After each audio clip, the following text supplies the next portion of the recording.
My name is Sarah. This is a story about how, from a very young age, I was sexually abused and how it affected my life. I was 18 months old when CPS found out that my father was sexually abusing all six of his children. So we got sent into foster care. Me being only 18 months old, I was just a tiny little baby. By the time that I was 4 years old, I had already been through 7 different foster homes, and I still had no clue what happened. My mom at the time, she was working a lot. She really didn't know what he was doing. But when she was home, he was very physically abusive to her. The only child that he did not sexually abuse was me. When they first put us into foster care, it was really hard because there were 6 children, so they had to figure out who they were going to keep together and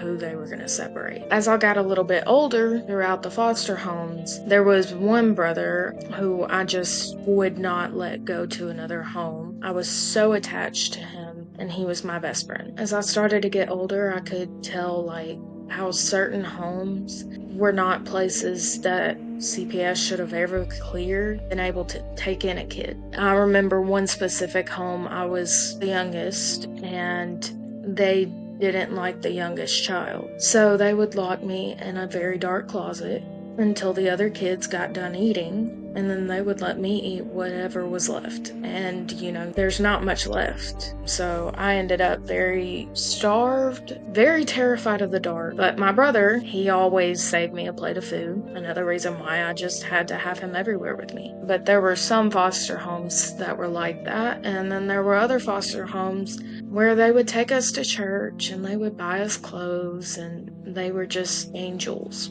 It was really like rolling a dice when you're in the foster care system. You never know what kind of house you're going to get placed into. 5 years had passed. I was just a little kid, and I wasn't even getting adopted. I was at the age where, a lot of people who, when they go to adopt, that's the age that they want. And so I was just very confused as to why. Why can't we go back to our mom? Why can't we get adopted by a good family? Why do we have to be in these foster homes? The system at the time, which this was back in 2009, was not as, developed as you would say it is now, which it was completely overloaded with kids. They were trying their best, and it was just too difficult to find all of us a home. And so by the point that I actually did end up getting adopted, they had told my adoptive parents that if they didn't take us, we would end up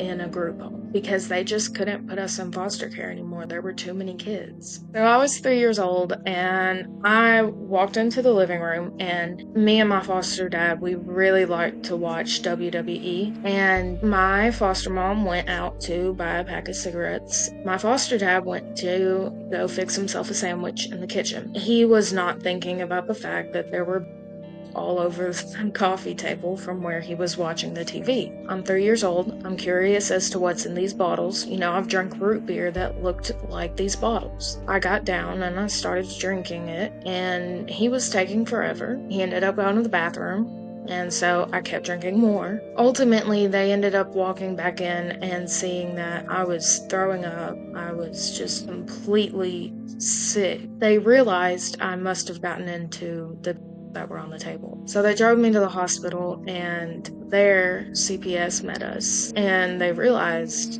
that we should not be in that home. They were not watching us close enough, and they were leaving things down that shouldn't be left down. So they ended up taking us from there. I very likely almost died in that instance, just because he left down in front of a 3-year-old. This next house, the parents were fighting a lot. They really loved us, but they did not like each other. So they were fighting a lot, and every time that they fought, me and my brother would play Candyland. I was 4 years old at this point. One night, I was really thirsty, so I got up to go get a glass of water, and the brother that abused me, he walked in, and he asked me if I needed help. I said yes. He helped me get the glass of water, and I had to use the bathroom, so I went to the restroom. and he walked in there, and that was when it all started. He started to sexually abuse me then, and then every night after that, I ended up going to daycare where they taught us, like, I think it's the No Square song. So I realized what he was doing was wrong. One night, he came in and he tried to do what he was doing, and I screamed and I pushed him away, and I did what they taught me in school, which immediately our foster parents ran in there.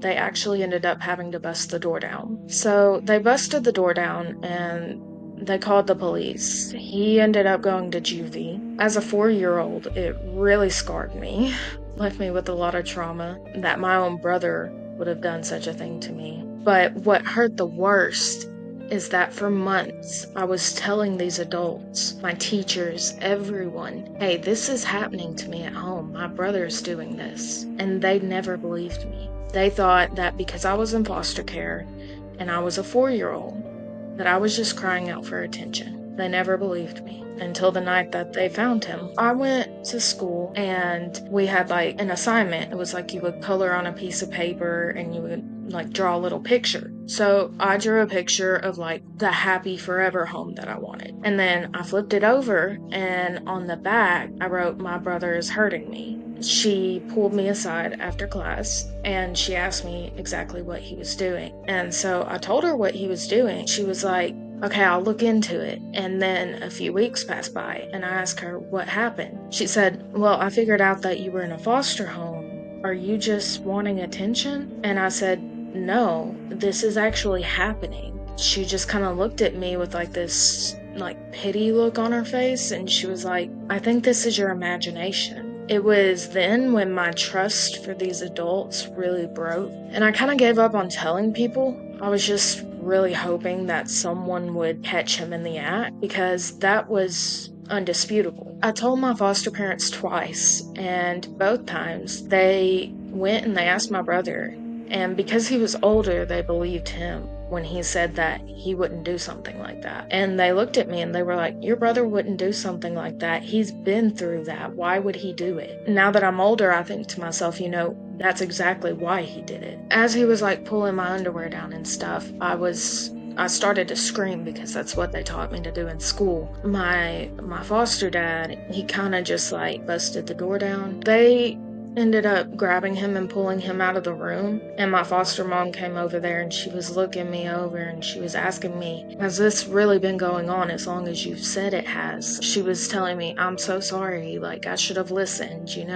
So they took me to the hospital where they found out that that had been ongoing for about a year and that I had some severe issues from that. We ended up going to trial for it, and because I was only 4, I was not allowed to like testify, but they did use my pictures from the hospital in the court. So he was immediately convicted guilty and he was sent off to juvie, where he stayed there until he turned 18. And then I believe he spent 2 years in real prison and then he got out. I was 5 when I got placed into the home where they adopted me. I knew immediately that I wanted them to adopt me because then the second that I saw them, my dad, he is 6'6". He scared the living crap out of me because of how tall he was. We ended up going to their house and they asked us what we wanted to eat, me and my brother. They asked us what we wanted to eat. We had never been asked what we wanted to eat before.